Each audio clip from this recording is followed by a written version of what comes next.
What is going on, guys, and welcome to today's video with your host, as always, K-Mac time. Now, I know it's been a week since I made a video, and I missed last week's episode and breakdown, and that is because I was actually on vacation. I was in Germany, and I was in a couple other countries in Europe, and I was gone for the entire week, and I just got back early this morning, so I've been super tired, a lot of traveling, international flights, all that stuff, but I'm back, and I'm ready to kick out some videos. So we're doing today's breakdown video in last week's episode, and then later tonight is actually episode 9, so tomorrow I'll have the breakdown for episode 9, so make sure you guys are subscribed and checking that out tomorrow as well. Also, at the end of today's video, I'm going to be announcing the winners to some previous giveaways, so make sure you guys are sticking around to the end of the video to find out who won these awesome Rick and Morty prizes.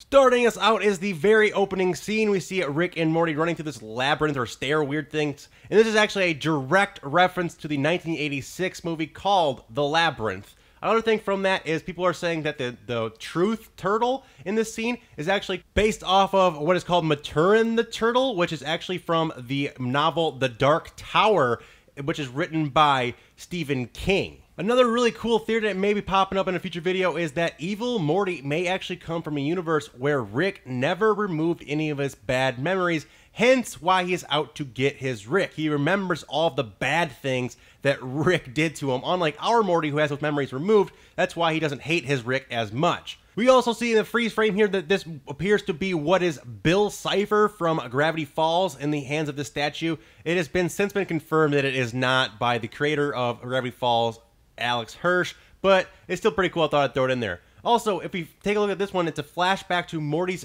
13th birthday. This is important because earlier Justin Roiland has previously stated that Rick came back when Morty was 14. So it appears that the writers are either expanding the timeline or this is just kind of an oversight in the timeline and that they just kind of missed this. Another Gravity Falls reference, however, here is on the labels of the test tubes that are holding Morty's Mind Blowers, it says Stanford. This is a clear reference to Stanford Pines, which is in Gravity Falls. As we all know, like I said earlier, Alex Hirsch and Justin Roiland are close friends, and they do this type of thing in both their shows all of the time. Also, the colors of the tubes themselves have a meaning. Blue ones are Morty's memories of when Morty did something wrong. The red ones are Morty's memories of when Rick did something wrong. The purple ones are Morty's memories of when someone in his family did something wrong. However, we don't know what the green tubes or the yellow tubes have or their meaning. We never got to see that, so they could have something kind of special we never got to see. And the last thing about the tubes is that Rick tells Morty that he can't name something all original because it's quote, not a Simpsons holiday episode. Only in a literal sense. Here's one I call Morty's Menagerie. They don't all have titles, though. It's not a Simpsons Halloween special. More like a clip show made of clips you never saw. This, of course, is referring to the popular Simpsons Treehouse of Horror episodes that they do every season.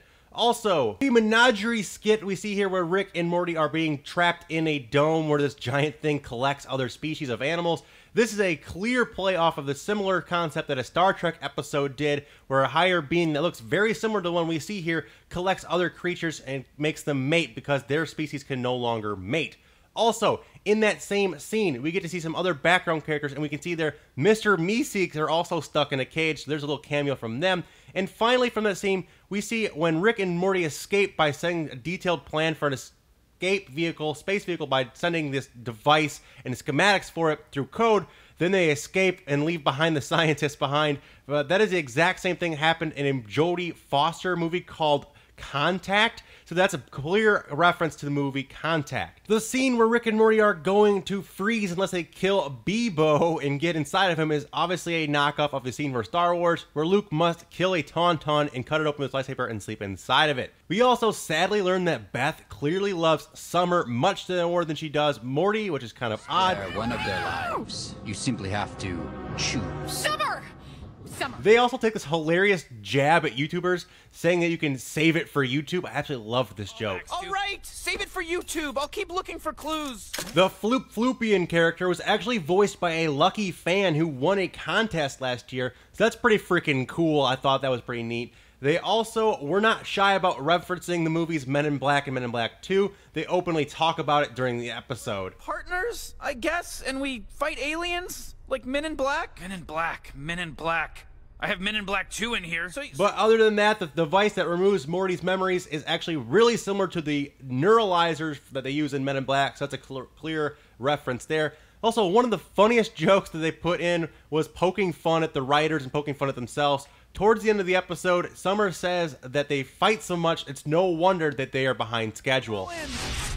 No wonder you're constantly fighting with each other and behind schedule. This is obviously a reference to when news outlets ran a story claiming that the reason that the season 3 was delayed was to Justin Roiland and Dan Harmon fighting and not getting along and not being able to write and finish the episodes. Of course, it later came out that that was not the case at all, and the two are still great friends, and the season was just delayed because it took them longer to write than they initially intended. I also love the play on the popular HGTV show House Hunters, where they are actually house hunting, and they're actually shooting the houses. I thought that was pretty cool. We didn't get to see a full interdimensional space cable episode, but that little tidbit was still really, really funny. A really cool thing we also got to see was a Ghostbusters memory. That was pretty freaking funny. That's a clear Ghostbuster reference here. You also got to see a pretty sweet moment when Morty got engaged to Mr. Poopy Butthole. I really wish they would expand upon that and give some, like, maybe give that some more airtime. That would be hilarious. And there's also one here we see where Morty's actually the head on Snuffle's body. Again, these are all given in no context. They're just little snippets and funny things, but I thought they're all pretty cool to throw in there. Also, in a tweet from Justin Roiland, we actually got to see the writer's room whiteboard that they used to narrow down all of Morty's Mind Blower ideas, and we can see which one of them went unused, and some of them are actually pretty freaking hilarious. So make sure you guys are taking this look at this, and there's so many of them they might use in future episodes and things like that. So I thought it was pretty cool to get that sneak peek into the writing process of the show. In the box that contains Jerry's Mind Blowers, we see tapes are labeled Apple's Campaign and Sleepy Gary. Both of these are references from previous episodes in Season 2. This whole scene is also clearly one big play off of the movie E.T., except Jerry fucks everything up and forgets to let the alien escape and ends up dying in his car. A hilarious twist on that. I really enjoyed the after credit scene there. Probably one of my favorites so far this season. And finally, one of my favorite memories in Morty's Mind Blowers has to be the one where Morty can hear the squirrels. And it also is full of references. Like when the squirrel says that they have a possible Doolittle on their hands, he's actually talking about the movie Dr. Doolittle where the kids can talk to animals. I thought that line was super fucking funny. Love that. We also learned that our Rick and Morty once again jumped to a new reality because of the squirrels, which means they can only do this a handful of more times, as we saw in a previous season that Rick says they can only do this 1 or 3 times before they can't do it anymore. So that's 2 of them so far. So we know that they've only got a handful of these left, and we'll have to see how they use them down the road. But that's all I have for today, guys. If I missed anything, because like I said, I was traveling during this episode, I didn't get to see all of it. I was kind of in a hurry to make this video, and I know it's like almost a week late now because I was gone so long. But if I missed anything, be sure to drop it down in the comments down below. Really appreciate when you guys take a second to do that and help out me by letting me know things I missed, and we can kind of get this whole thing going. But like I said, it's all I have for today, guys. Thank you guys so much for watching. Until next time, guys, remember that's always came back time somewhere. Till then, take it easy and peace out.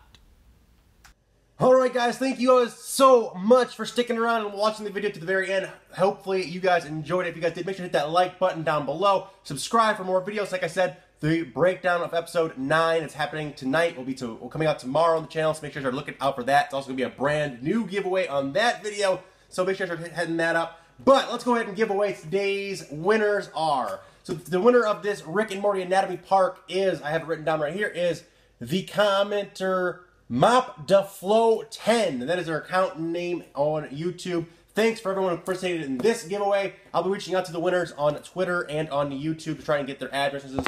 And the winner of the Monopoly set from another previous giveaway, which is pretty freaking sweet. I'm going to have to buy another one of these because I love this so much. But the winner of this one is GetSwifty65 is the account winner for that. Thank you to everyone who participated in these giveaways. Like I said, there are going to be more future giveaways. Unfortunately, I don't have one for this video this week. But tomorrow's video will have an awesome one. Spoiler, it's another awesome hardcover book.